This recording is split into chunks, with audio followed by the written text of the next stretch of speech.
People love to say that Mario Kart 7 is just the diet version of Mario Kart 8. Well, yes, the game takes many mechanics from 7, like underwater racing, gliding, and kart customization. There are 4 specific mechanics in the series that are last seen in the 3DS game, and that's what I'm here to talk about.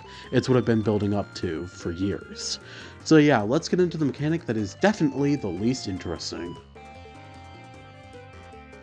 Next is the number of racers that you play against in, well, the races, being 8 in Mario Kart 7, which is different from Mario Kart Wii's in 8's 12 players, and Double Dash's technically 16 players. But yeah, there's not a lot to say about it, but I didn't want to leave it out of the video.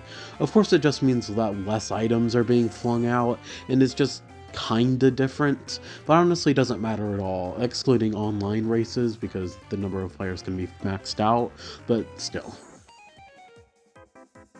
This is honestly the main reason I wanted to make this video, because I've heard literally no one talk about it. When Lakitu drops you on the ground, and you press the accelerate button right as you hit the ground, you get a small speed boost. This is called a recovery boost, and was taken out of Mario Kart 8 for an admittedly good reason, since Mario Kart 8's Lakitu is way better at fishing you out of the void. But it is kinda sad because it was always a cuter part of the game that led to more skillful recoveries, especially when trying to avoid blue shells by intentionally going off a ledge. And while I do think that Mario Kart 8's approach is better, I'll always miss this subtle part of Mario Kart. Of course, there's the item mechanics in Mario Kart 7, which was the last game to include the fact that held items don't take up an item slot. If you held an item behind your back, it would free up that item slot and allow you to pick up another one.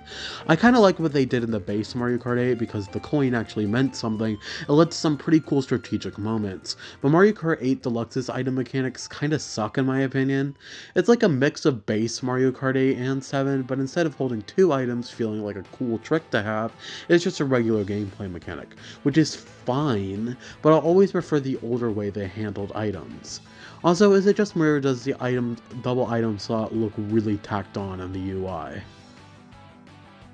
And finally, the first person view.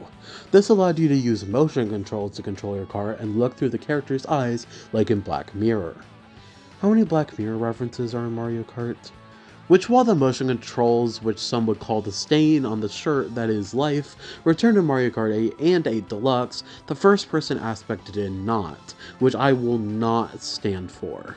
Of course, they made Wii wheel wannabes for both the 3DS and Joy-Con.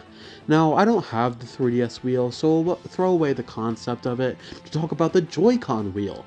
Is it made for ants?